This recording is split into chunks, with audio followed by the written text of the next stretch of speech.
L'ONU a été créée par une charte qu'on appelle la charte de San Francisco, qui a été signée en fin juin 1945 et qui est entrée en vigueur le 24-25 octobre 1945. Dans cette charte, il y a essentiellement, au sein de l'ONU, il y a toute une série d'institutions, des organisations rattachées, mais l'ONU elle-même est composée de l'Assemblée générale, où il y a tous les États du monde qui sont membres des Nations unies. Aujourd'hui, il y en a 193.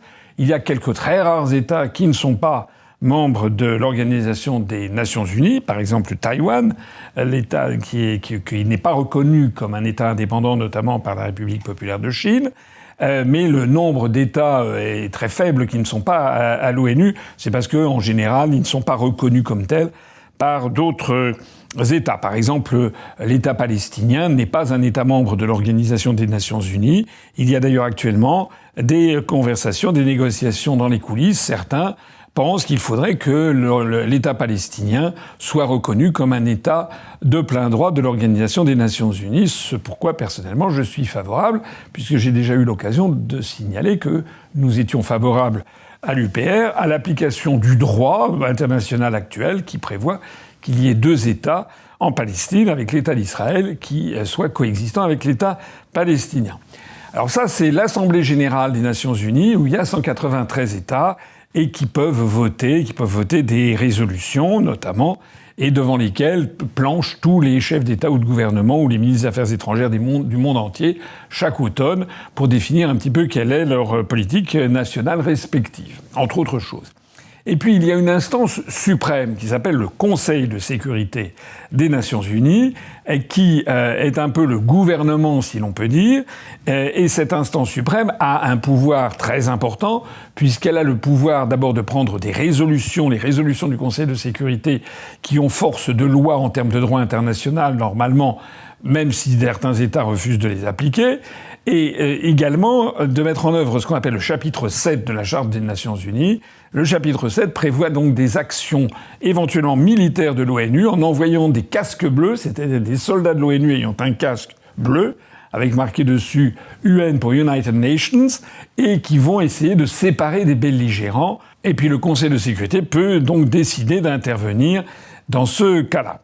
Alors, ce Conseil de sécurité comporte 15 membres.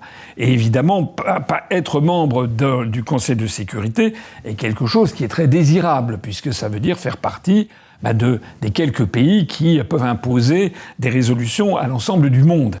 Alors, ce qu'il faut savoir, c'est qu'en 1945, il a été défini qu'il y aurait donc 15 membres, 5 membres permanents et 10 membres non permanents qui changeraient tous les 2 ans, avec un mandat de 2 ans et avec une répartition entre les continents. C'est-à-dire que sur les 10 États membres, eh bien, il y en aurait 2 pour l'Amérique latine, 2 pour l'Afrique, 2 pour l'Asie, 1 ou 2 pour l'Océanie, et puis le reste, Moyen-Orient, etc. Donc c'est une espèce de répartition pour que tout le monde entier soit représenté.